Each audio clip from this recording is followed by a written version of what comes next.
आज हम स्टार्ट कर रहे हैं इंटरेस्ट ऑन डिबेंचर्स। ये लास्ट के ही दो टॉपिक्स रह गए हमारे, बहुत छोटे छोटे से टॉपिक और बहुत इजी टॉपिक है। ठीक है, सो इंटरेस्ट ऑन डिबेंचर्स, पहली बात तो है क्या, डिबेंचर्स हमारी एक लाइबिलिटी है, यानी कि एक तरीके की उधारी, कि हमने किसी से पैसा उधार लिया हुआ है। अब आप जिससे पैसा उधार लेते हो, बदले में उसे कुछ तो देना है। क्या देना है? इंटरेस्ट। तो यहां पर हम बात करेंगे कि इंटरेस्ट का अकाउंटिंग ट्रीटमेंट क्या होता है। दैट मीन्स किसी भी कंपनी के लिए इंटरेस्ट ऑन डिबेंचर एक एक्सपेंस है। ठीक है, और एक्सपेंस बढ़ने पर क्या होते हैं? एक्सपेंस बढ़ने पर क्या होते हैं? आपके डेबिट। तो इसलिए जब भी आप इंटरेस्ट ड्यू करोगे डिबेंचर्स के ऊपर, देखो पहले हमेशा अपना खर्चा में ड्यू करना पड़ता है।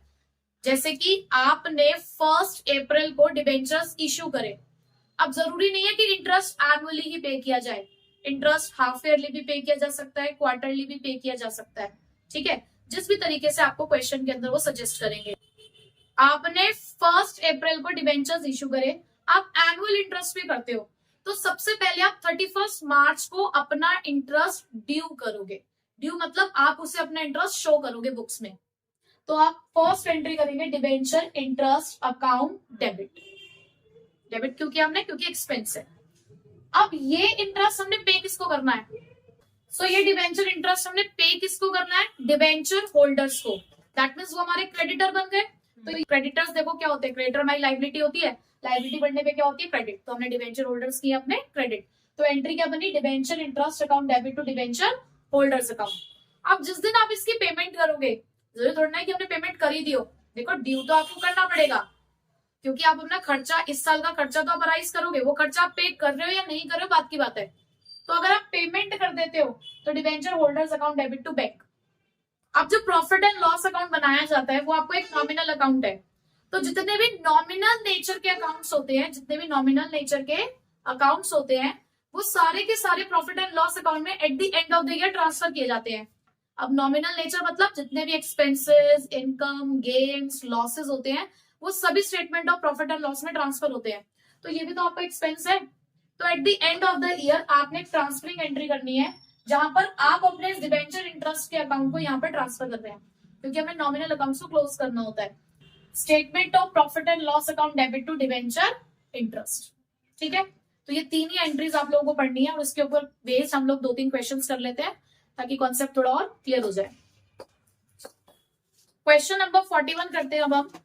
Question is, Bright Limited issued 5,000 10% debentures of 100 each on 1st April 2022. The issue was fully subscribed. सारे के सारे डिबेंचर्स हमारे इशू हो गए थे। As per the terms of issue, interest on debenture is payable half yearly. देखो उन्होंने condition बताई आपको कि वो इंटरेस्ट पे करते हैं हाफ ईयरली, यानी कि पहली बार इंटरेस्ट पे किया जाएगा 30 सितंबर को और सेकेंड टाइम 31 मार्च को। Pass necessary journal entries relating to the debenture interest. हमें सिर्फ डिबेंचर इंटरेस्ट की एंट्री करनी है, करने को तो हम इसके अंदर और भी एंट्रीज कर सकते हैं, इशू की एंट्री भी कर सकते हैं, लेकिन उन्होंने सिर्फ हमसे इंटरेस्ट की एंट्रीज पूछी है, और वो भी सिर्फ 31 मार्च की, सितंबर की भी नहीं पूछी, सिर्फ 31 मार्च को पूछी उन्होंने, और ट्रांसफरिंग एंट्री भी पूछी हमसे। ठीक है, तो देखो किस तरीके से आप एंट्री करोगे। फर्स्ट एंट्री, मार्च में हमें इंटरेस्ट पे करना है, तो 31 मार्च 2023 फर्स्ट एंट्री आपकी आएगी, फर्स्ट एंट्री इंटरेस्ट ड्यू करने की। तो आप एंट्री करेंगे debenture interest account debit to debenture holders account. अब बात आती है कि कितने अमाउंट पे इंटरेस्ट पे किया जाएगा। आपको डिबेंचर्स की नॉमिनल वैल्यू पे इंटरेस्ट पे करना होता है। हालांकि इस क्वेश्चन में कोई प्रीमियम, कोई डिस्काउंट की बात नहीं हुई है, ना तो इशू के टाइम पे, ना ही रिडेम्पशन के टाइम पे। हमेशा आपको डिबेंचर इंटरेस्ट उसकी नॉमिनल वैल्यू पे ही कैलकुलेट करना है। तो यहाँ डिबेंचर्स की नॉमिनल वैल्यू क्या है? देखो 5,000 डिबेंचर्स है और 100 रुपीज का एक डिबेंचर है, तो कितने की हो गई नॉमिनल वैल्यू? 5 लाख रुपीज की। दूसरी कंफ्यूजन जो अराइज होती है रेट ऑफ इंटरेस्ट की, कोई कंफ्यूजन वाली बात ही नहीं है। यहाँ जो डिबेंचर्स का नाम होता है 10% डिबेंचर्स, तो ये 10% उसका रेट ऑफ इंटरेस्ट है, फिर इंटू 10/100। फिर कितने टाइम तक आपने पैसा इस्तेमाल किया? आपने हाफ ईयरली इंटरेस्ट पे करना है। आपने 1 अप्रैल को डिबेंचर्स इशू करे थे, तो 1 अप्रैल से 30 सितंबर 6 महीने इस्तेमाल किया आपने, 6 महीने का इंटरेस्ट पे कर दिया होगा। फिर 30 सितंबर या फिर मैं कहूँ 1 अक्टूबर से लेकर 31 मार्च तक फिर से 6 महीने आपने पैसे इस्तेमाल करे, तो अब आपने 6 महीने का इंटरेस्ट पे करना है। वो यही तो कह रहे हैं कि 6 महीने में इंटरेस्ट दो, ठीक है। तो ये आ गया आपका 25,000, ठीक है। उसके बाद मार्च 31 को नेक्स्ट एंट्री पेमेंट की, debenture holders account debit to bank account. कितना इंटरेस्ट आप पे कर रहे हैं? 25,000। लास्ट एंट्री आपको किस चीज की करनी है? स्टेटमेंट ऑफ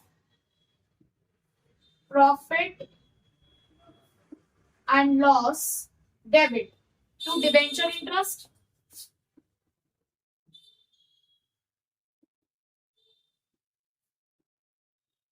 अब आप कितना इंटरेस्ट ट्रांसफर करेंगे इस एंट्री के अंदर? कितना इंटरेस्ट ट्रांसफर करोगे?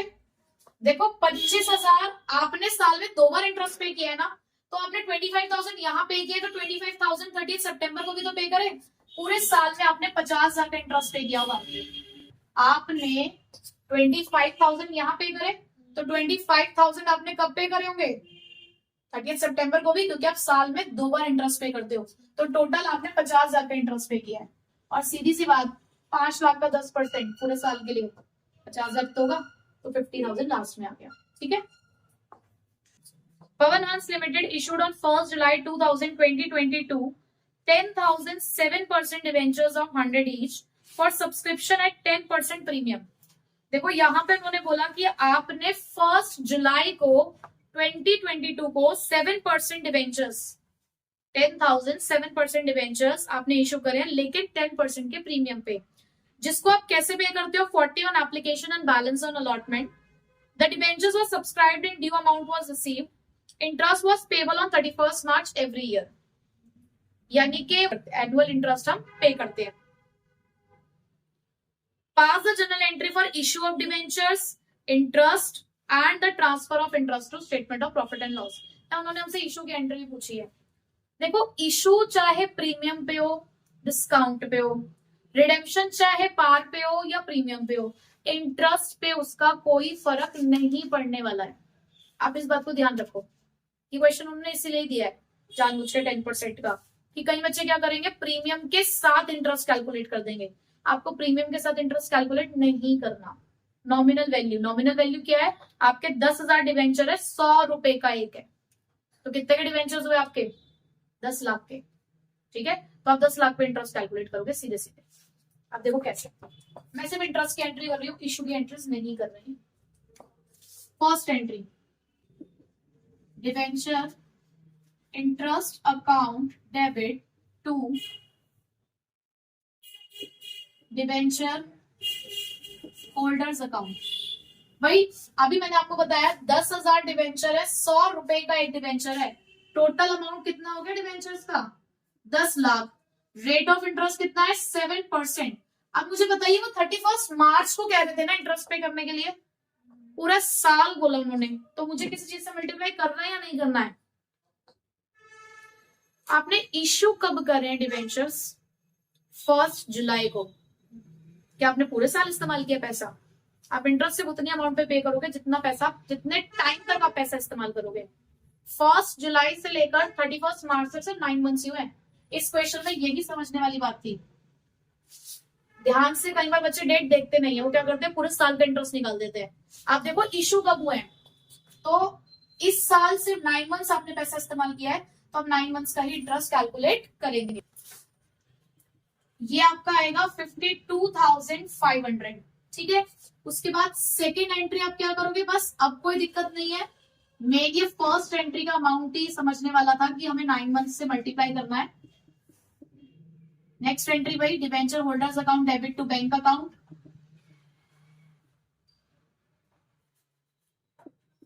52,500। नेक्स्ट एंट्री आपको क्या करनी है? Statement of profit and loss debit to debenture interest. देखो आप एनुअल इंटरेस्ट पे कर रहे हो, तो साल में एक ही बार तो आपने इंटरेस्ट पे किया है, तो इस केस में ये कि पहले वो इंटरेस्ट पे किया होगा तो उसे ऐड करना है, सीधे सीधे बस आपको यही वाला ऐड कर देना है 52,500। ठीक है, हो गया।